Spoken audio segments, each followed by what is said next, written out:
כולכם לא מפסיקים לזלזל בי בטיקטוק שאני לא יודע לשחק כדורסל, אז תנו לי להראות לכם משהו. אלה חלק מהגביעים שקיבלתי בתור שחקן כדורסל, ואלה המדים שהיו לי ששיחקתי בקבוצה. עכשיו תקשיבו טוב, אם אני קולע את הסל הזה, כולכם מבינים סוף סוף שאני יותר טוב מעמית פורטל.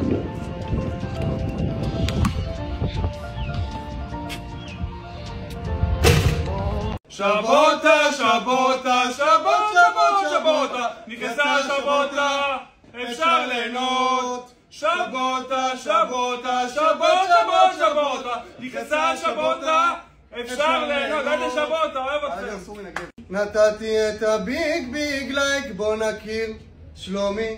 באתי בת וגם ואמרת איי עניתי גם ערב טוב חלומי. אני אין לי טייפ אבל וואי וואי וואי.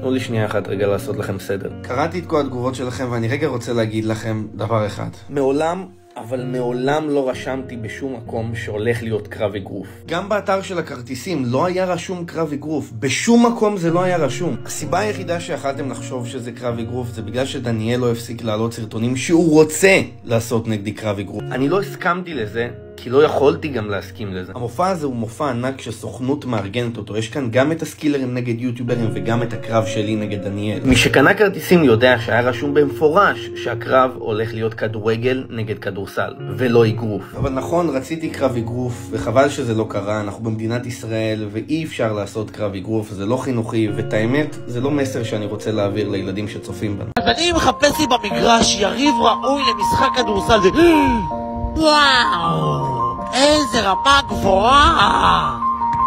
תקשיבו, אני התכוננתי לזה כל החיים שלי. אתם נראים לי כמו מקצוענים, ואני רוצה לשחק מולכם 1-1. 1-4. יאללה. תסתכלו על המהלך הזה, אני רוצה שתגידו לי אם במשחק אמיתי הוא היה חוקי. שימו לב לסל המטורף הזה, עשיתי את זה, הוכחתי לכם מי אני. עידן, מה הגובה שלך? 1.92 מטר. אז למה אתה לא מגיע עם הרגליים לרצפה? אני אגיד לך מה, ברמת העיקרון אחי זה כי הכיסא מאוד גבוה, ואם אני כאילו יושב עליו אז זה בעצם יוצא גימטריה שחלקי 60-92 זה יוצא רווח ברגליים, אבל ברמת העיקרון חלס. מאז שסיפרתי לכם שאני 1.92 מטר קיבלתי אלפי הודעות שאתם לא מאמינים לי, אז בשביל זה הבאתי מטר, ואני הולך להוכיח לכם אחת ולתמיד באיזה גובה אני באמת. שימו לב, לוקח את המטר, הופך אותו, דורך עליו, ובואו נראה. אני בגובה 1.92 מטר.